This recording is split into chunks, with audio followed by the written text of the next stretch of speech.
Bismillahirrahmanirrahim. Assalamualaikum warahmatullahi wabarakatuh. Bismillah, alhamdulillahilladzi hadana li hadza wa ma kunna linahtadiya laula an hadana Allah. Asyhadu an la ilaha illallah wa asyhadu anna Muhammadan abduhu wa rasuluh. Allahumma shalli wa sallim ala sayyidina Muhammadin wa ala alihi wa sahbihi ajma'in. Rabbi shrah li sadri wa yassir li amri wa hlul 'uqdatam min lisani yafqahu qawli. Qala Allah ta'ala fi kitabihil karim wa huwa asdaqul qawlin. A'udzu billahi samil 'alim minasy syaithanir rajim. Bismillahirrahmanirrahim. Syahrul Ramadan alladzi unzila fihi al-Qur'an hudan lin-nasi wa bayyinatin minal huda wal furqan. Sadaqallahul 'azim wa sadaqa rasulul karim wa nahnu 'ala dzalika minasyahidin walhamdulillahi rabbil alamin. Ibu-ibu sehat-sehat.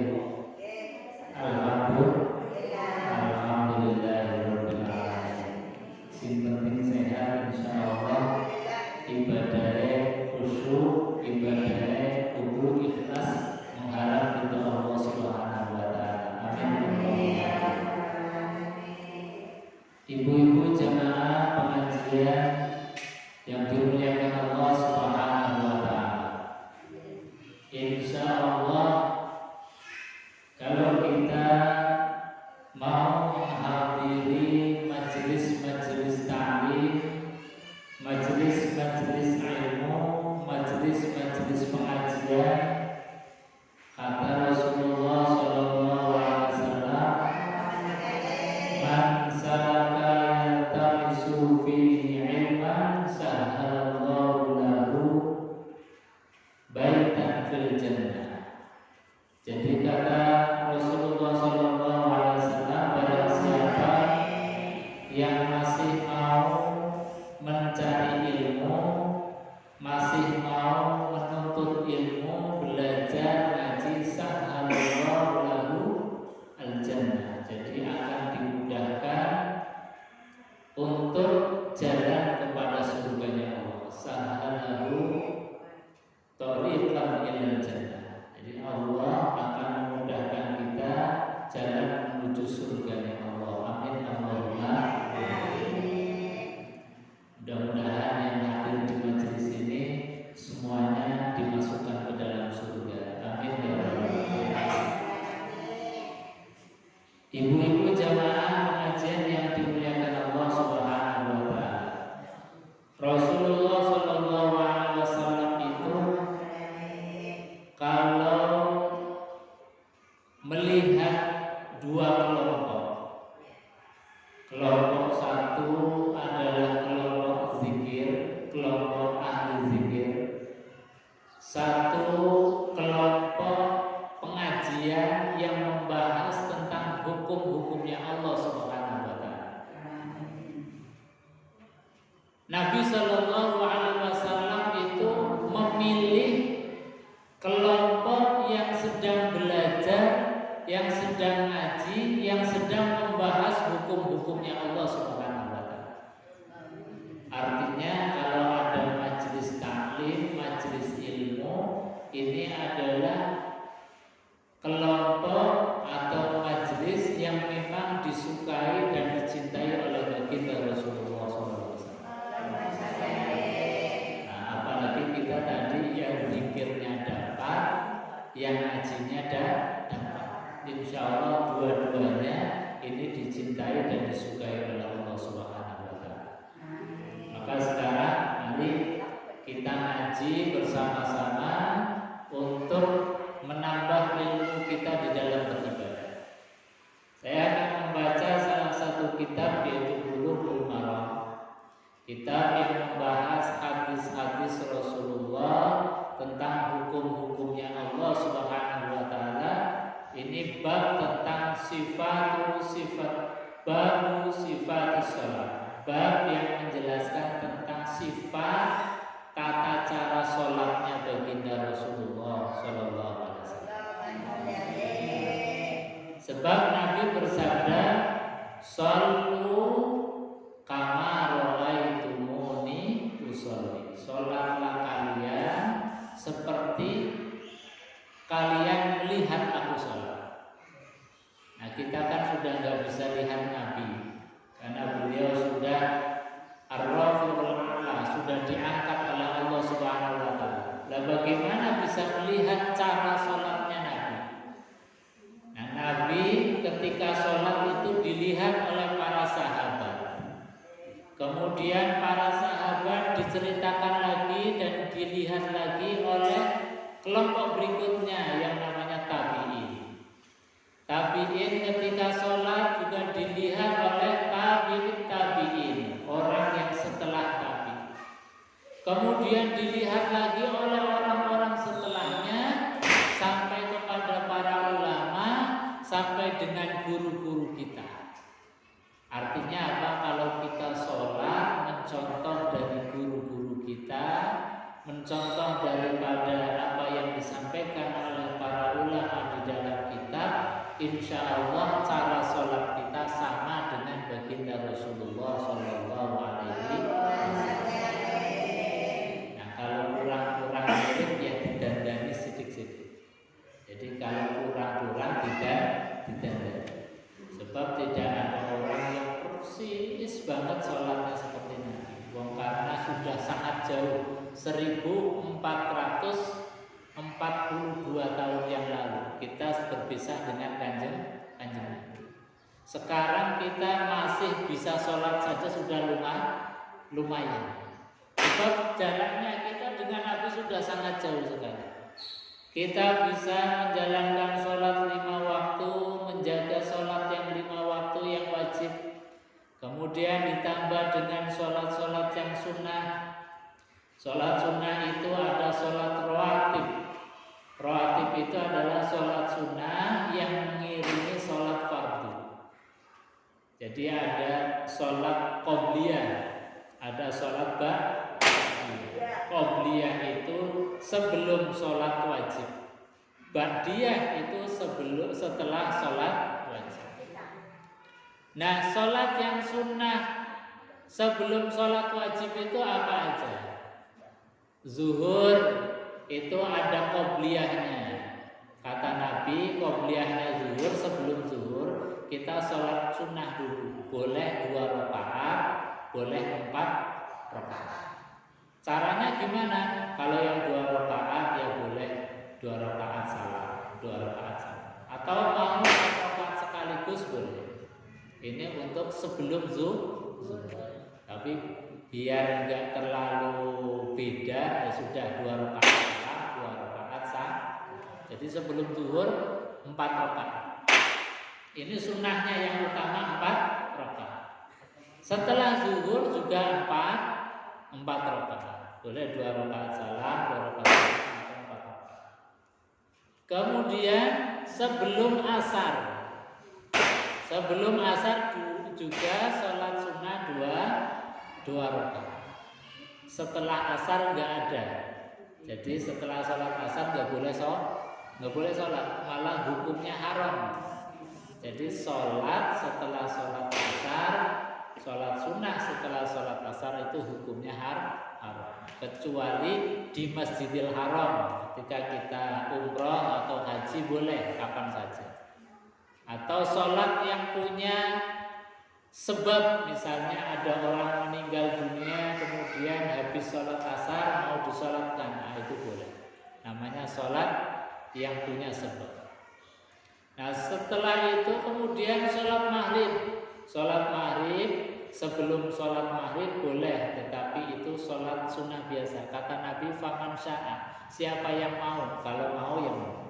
Tetapi tidak ditekankan, tidak termasuk sunnah muakkad, sunnah tapi tidak sunnah yang ditekan. Jadi kita mau sunnah sebelum maghrib ya boleh, kalau enggak ya boleh. Yang sunnah muakkad itu setelah sholat maghrib. Jadi kalau bisa sebelum zuhur, setelah zuhur, setelah sebelum asar, setelah sholat maghrib, dan sebelum isya itu sholat sunnah biasa, bukan yang muakkad. Yang ba'diyah isya itu yang ditekankan. Kemudian sebelum subuh. Jadi yang muakkad kita hitung dulu yang muakkad ya, yang ditekankan. Yang seharusnya seyogianya jangan tinggalkan. Satu sebelum zuhur, setelah zuhur, sebelum asar, sehabis maghrib, sehabis isya, sebelum subuh. Itu yang sunnah muakkadah, sunnah yang ditekan. Yang sunnah biasa kata Nabi faman syaa, siapa yang mau saja. Kalau mau sebelum maghrib dan sebelum isya, itu faman syaa kata Nabi, siapa yang mau monggo saja. Jadi nggak dilarang juga nggak diperintah, tapi masih termasuk sunnah. Kata Rasulullah SAW, ibu-ibu sekalian, kalau kita bisa menjaga sunnah rawatib, sekali lagi kalau kita bisa menjaga sunnah rawatib, Nabi SAW bersabda, banallahu lahu baitan fil jannah, maka nanti di akhirat akan dibangunkan sebuah istana, rumah di surga. Amin Allahumma. Kalau di dunia mungkin kita boleh jadi gak punya rumah, tapi jangan sampai di akhirat gak punya rumah. Boleh jadi kita di dunia rumahnya biasa-biasa saja. Kalau panas ya sumuk, kalau hujan kadang-kadang bocor. Tapi jangan sampai di akhirat rumah kita bukan rumah yang hebat, rumah yang biasa-biasa saja, jangan. Tetapi usahakan kita punya rumah di surga, rumah yang jadi istana kita. Amin Allahumma amin. Salah satunya cara membuat rumah atau supaya kita dibikinkan rumah oleh Allah Subhanahu wa taala, maka jaga sholat yang rawatib, sholat sunnah rawatib. Kira-kira gampang apa mboten Bu? Insya Allah. Jadi hadiahnya luar biasa. Kalau kita misalnya belanja ke mall, ada kupon hadiahnya rumah, itu aja sudah balapan. Nah, ini ada kupon dikasih oleh Rasulullah, siapa saja yang bisa menjaga sholat sunnah rawatib, maka insya Allah akan dibangunkan sebuah istana, sebuah rumah di surga. Amin Allahumma. Maka ini wasiatnya baginda Rasulullah, mudah-mudahan dijaga dengan baik.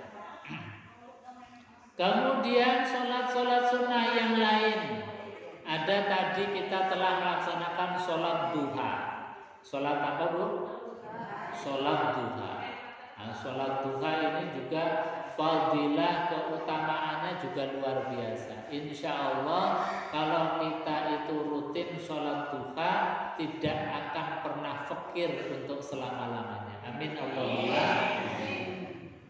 Fakir itu yang macam-macam. Mungkin kita punya harta banyak, tetapi badannya sakit-sakitan. Itu juga namanya fakir. Karena nggak bisa menikmati kekayaan. Mungkin badan kita sehat, tapi untuk belanja saja susah.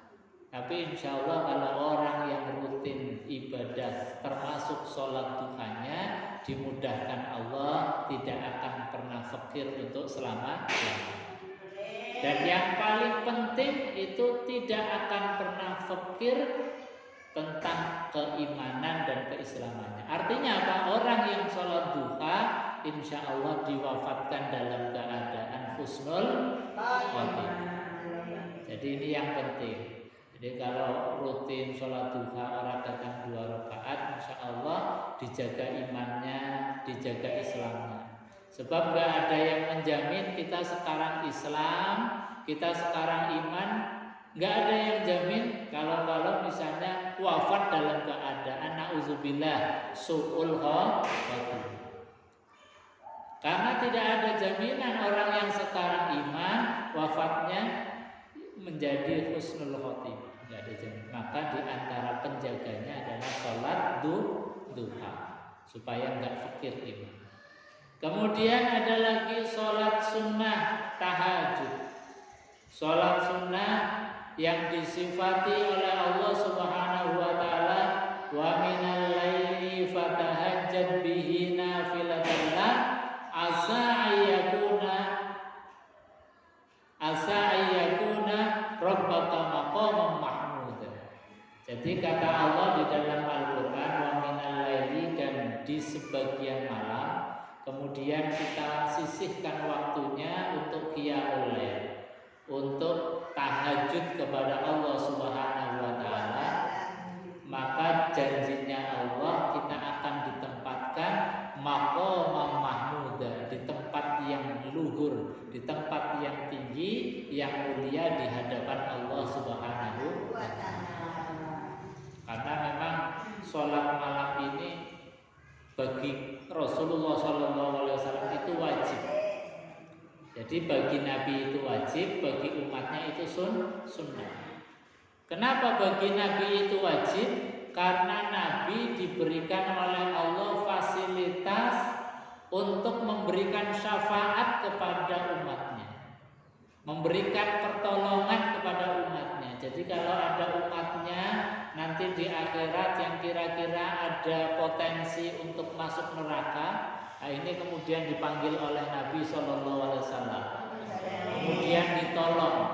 Nah salah satu cara untuk menolong, kemudian Nabi diwajibkan untuk qiyamul lail.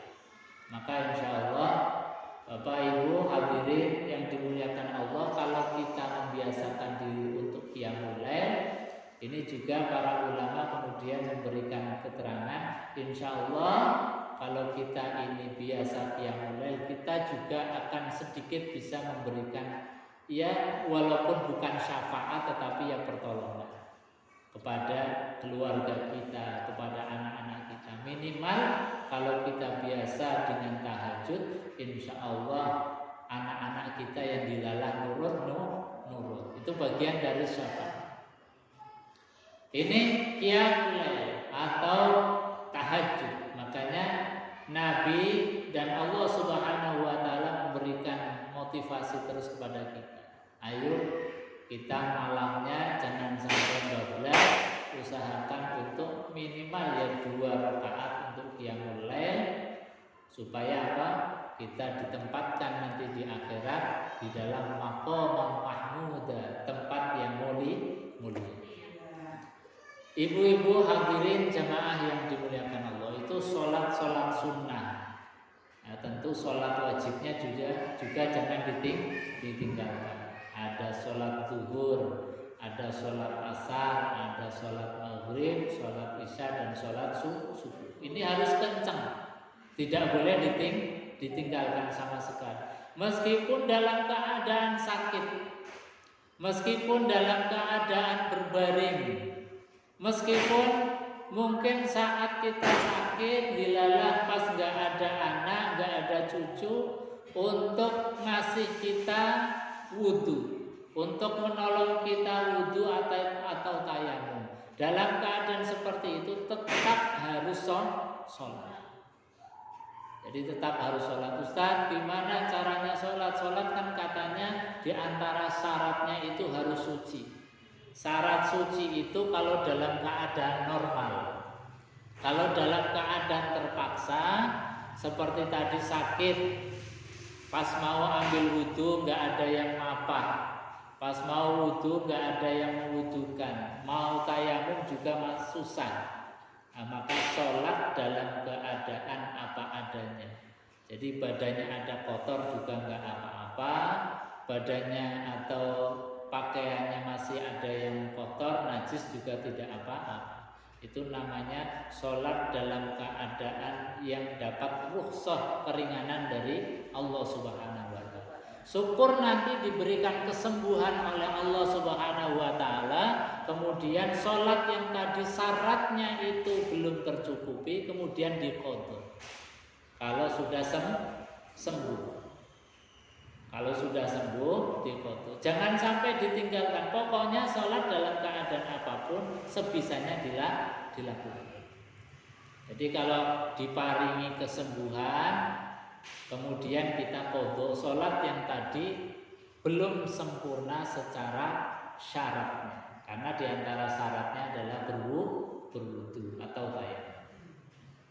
Kalaupun nanti misalnya kok pas waktu sakit dilalah, kemudian Allah mentakdirkan kita untuk meninggal dunia, maka meninggal dunianya kita tidak dalam keadaan yang disebut oleh baginda Rasulullah SAW min tarkis sholat, termasuk orang yang meninggalkan sholat. Na'udzubillah.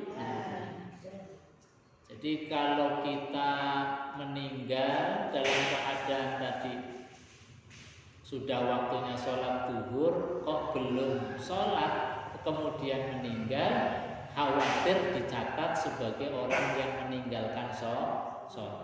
Maka supaya tidak dikatakan orang yang meninggalkan sholat, ya sholat sebisanya dulu.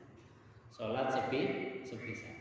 Nah, ini sholat yang fardu jangan sampai ditinggal dalam keadaan apapun. Apalagi masih sehat, segar, bugar, makan apa saja masih bisa. Jangan ditinggalkan. Ini sholat. Jamaah ibu-ibu hadirin yang dimuliakan Allah Subhanahu wa taala. Babu sifatis sholat. Bab yang menjelaskan tentang sifat-sifat caranya sholatnya Rasulullah SAW. Ini disebutkan dalam sebuah hadis an Abi Hurairah radhiyallahu an anna Nabiy sallallahu alaihi wasallam qala. Jadi diriwayatkan dari salah seorang sahabatnya Rasulullah namanya Abu Hurairah. Dijelaskan oleh beliau anna Nabiy bahwasanya Nabi sallallahu alaihi wasallam idza qumta ila shalah, ketika beliau Nabi mendirikan sholat, fa'asbighil wudu, maka beliau senantiasa membaguskan wudunya. Jadi wudunya itu sempurna. Nah, ini jadi contoh dan harusnya jadi sifat sholatnya kita. Artinya kalau kita mau mencontoh sholatnya Nabi, ya kalau mau sholat wudunya yang sempurna. Jadi tidak wudu yang asal-asalan, asal basah, tetapi betul-betul yang sempurna. Sempurnanya wudunya Nabi itu gimana? Diawali dengan bismillahirrahmanirrahim. Jadi Nabi kalau mau wudu itu kemudian baca bismillahirrahmanirrahim. Setelah bismillah baru membasuh tangan. Tangannya dibasuh. Apalagi ketika kita baru bangun tidur, itu lebih ditekankan lagi. Sebab apa kata Nabi, ketika kita tidur tidak tahu tangan kita itu kemana saja. Kadang-kadang memegang najis, memegang macam-macam. Maka ketika kita baru bangun tidur dan mau wudu, itu ditekankan sekali untuk membasuh kedua tangan. Kemudian berkumur sempurna. Setelah berkumur, kemudian istimsyak. Istimsyak itu adalah mengambil air, kemudian airnya itu dihadapkan ke hidung, disedot sedikit. Jadi bukan hanya cuik-cuik ditempelin ke hidung enggak. Tapi namanya dalam bahasa hadis itu istimsyak. Istimsyak adalah mengambil air, jadi nyiduk air pakai tangan, kemudian ditaruh di bawah hidung, diserot sedikit. Kira-kira enak apa betul? Nyegerak pasti. Tapi pas puasa tidak dianjurkan ya. Apalagi kalau sudah zuhur anaknya. Jadi kalau pas puasa yang diusap saja, nggak usah disedot sampai dalam. Tapi kalau nggak puasa itu disedot sampai dirasakan, sampai di kening atau di dahi kita itu rasanya cemengkring. Mpun nanti dereng Bu. Kapan-kapan nanti setelah Ramadan dicoba. Itu ternyata di dalam penelitian kesehatan sangat bagus sekali. Karena daerah hidung itu adalah daerah yang